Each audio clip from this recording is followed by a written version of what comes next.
Oh my God, this tastes just like eggs.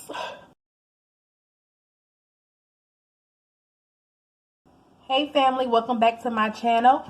Today I'm going to do the basics of making a chickpea scramble, and this is a vegan replacement of like scrambled eggs. So it's not going to be anything fancy. I'm not going to add any vegetables or anything like that. This is just the basis, and then you can add your seasonings and everything how you like. So I have a bowl here.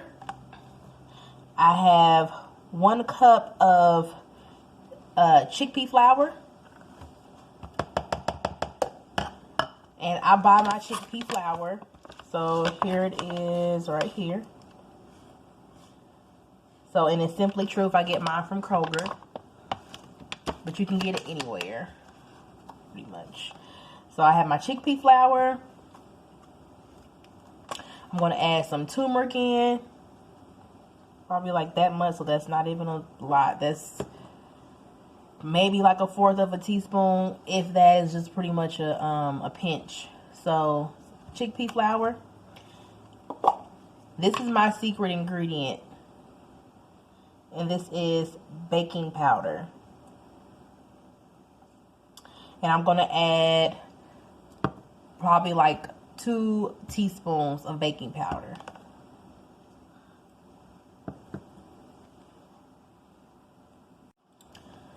So I would say per cup of chickpea flour to use 2 teaspoons of baking powder.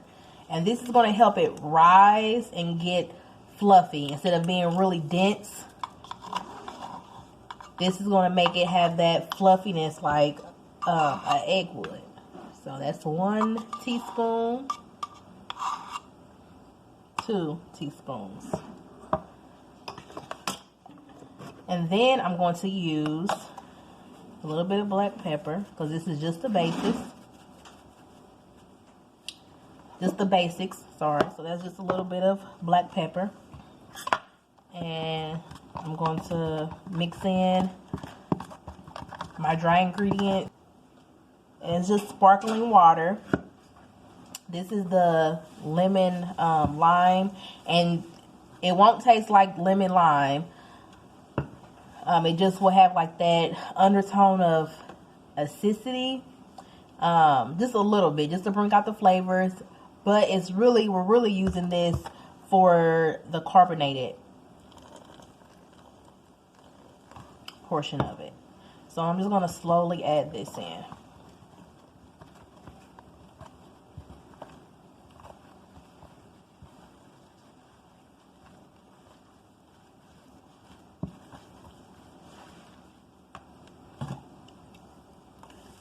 And you want to slowly add it because you see how it fizzes.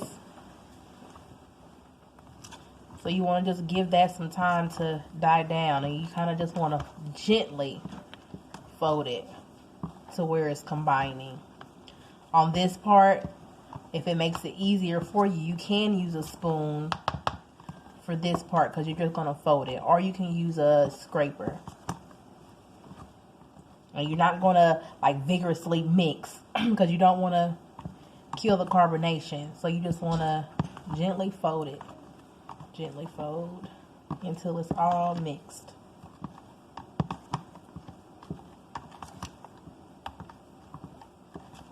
So see, it's mixing.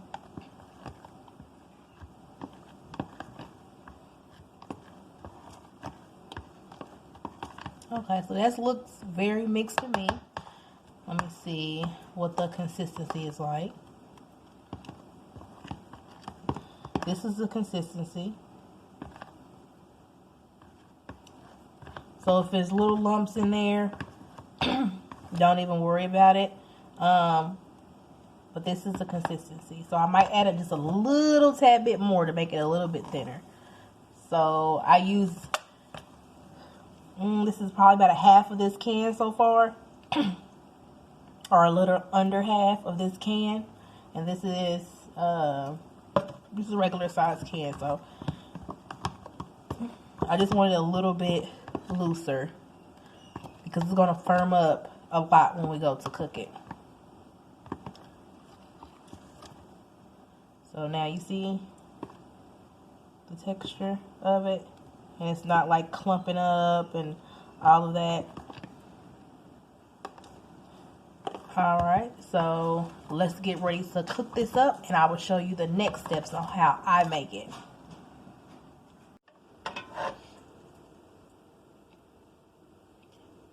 So now I have a little bit of vegan butter melting in a pan, and this is the vegan butter I use. It's the Earth Balance soy free. So I have this melting in a pan and heating up. I'll turn my flame up just a little bit more so it can get heated real good, nicely. And then I have my chickpea scramble.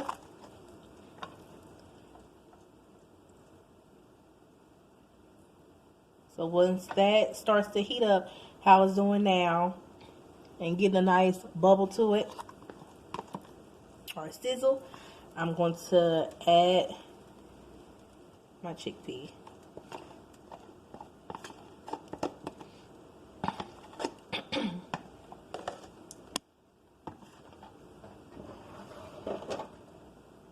So we're going to add that in and let it start to form.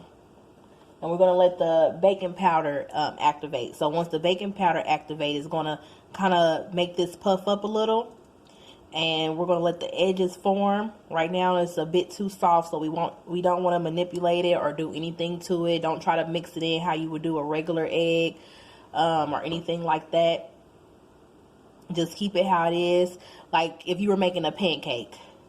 So how it's bubbling up at the top, that's how we know, like if we were making pancakes, that's how we know it will be getting done on the bottom. So we just wanted to start bubbling up just a little bit.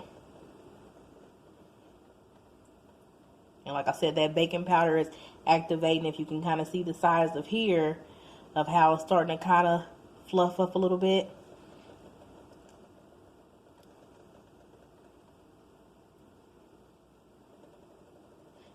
And that's how we know everything is cooking, because we got the bubbles coming up at the top.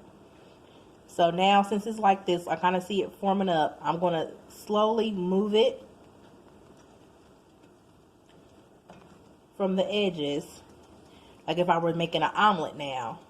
So I'm going to move the cooked edges in, and I'm going to lift the pan so where the part that's not cooked, the loose part, is coming to the edge.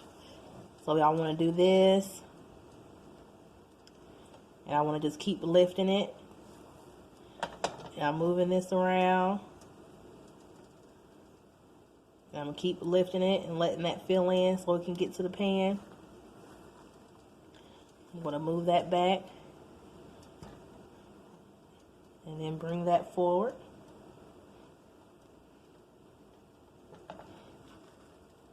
Move this back. As you can see how the bottom looks done. I'm gonna move this forward.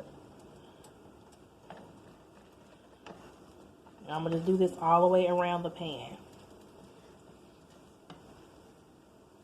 So I'm gonna keep on moving it back. And I wish I had another kind of spatula.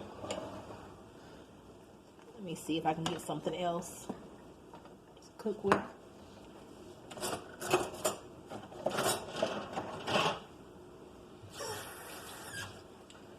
Okay, so see this, so it won't stick. See my spatula, I needed a spatula instead of that scraper. It was too flimsy. So I'm just gonna keep on doing this and moving it. So now at this point, if you have veggies, like some diced up mushrooms, some diced up onion, bell pepper, tomatoes, like this will be the part where you add this to. So once it looks like this, I actually add a little bit of milk. And this is the oat milk from Simply Truth. So I add a little bit of milk.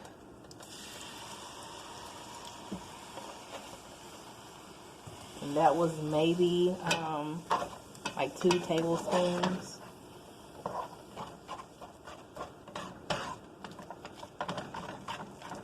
And I just want to still cook this.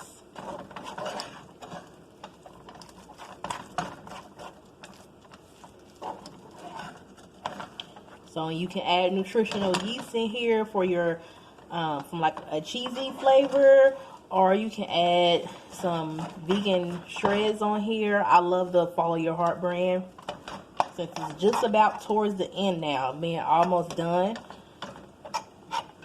And I've been constantly keeping it moving in the pot so it won't burn.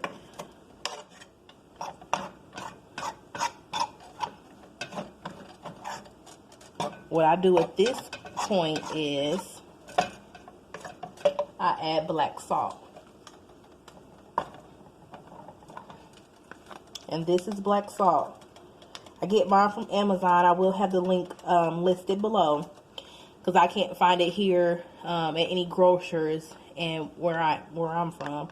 So this is the key to it. This is what gives it the eggy taste. This is what gives it an eggy smell. Like, as soon as you open this, the first thing you were going to say is, "Ooh, that smells like eggs." And I only use a little bit of this because a little goes a long way. As you see, when we were making when I was combining everything in the bowl, I added pepper, but I did not add any salt. And that's because this is very salty.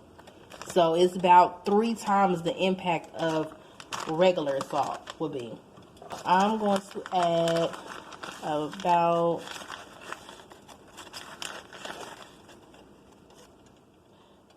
a 1/4 of a teaspoon. And this is of the black salt.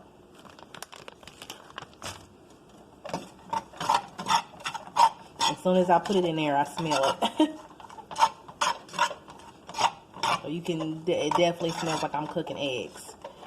And this is just the basis.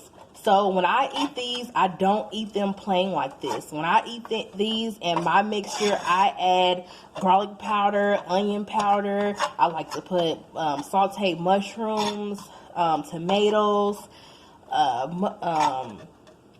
onions. I like to, soup it up.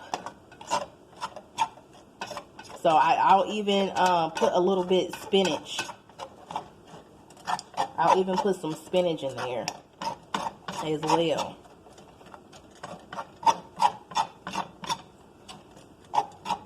You guys see how that looks now? And the thing with the black salt, why I add it in the end, I see a lot of people add it in their mixture. Why I add it at the end is because it evaporates, the taste evaporates very easily when it's cooking and burns out. So when you go to bite, only thing you're going to taste is just something salty. You're not going to taste that egg flavor any longer. So I always put it towards the end. If I don't put it in the pan while I'm cooking, I wait until after it gets done and I just sprinkle a little bit over it and mix it in while it's on my plate. But I don't put it in my mixture and I don't put it at the beginning while it's cooking because it, like I said, it burns out pretty. I'm just dropping stuff everywhere, y'all. It cooks out pretty easily, and so you'll have to use more of it. But like I said, the eggy taste evaporates, but the salt taste doesn't. So if you have to keep putting more in it just to get the taste of the eggy flavor, then it will not taste like eggs by the time you go to eat it. So you see, like, these are really fluffy. They smell so good, and they're really fluffy. They're not dense at all.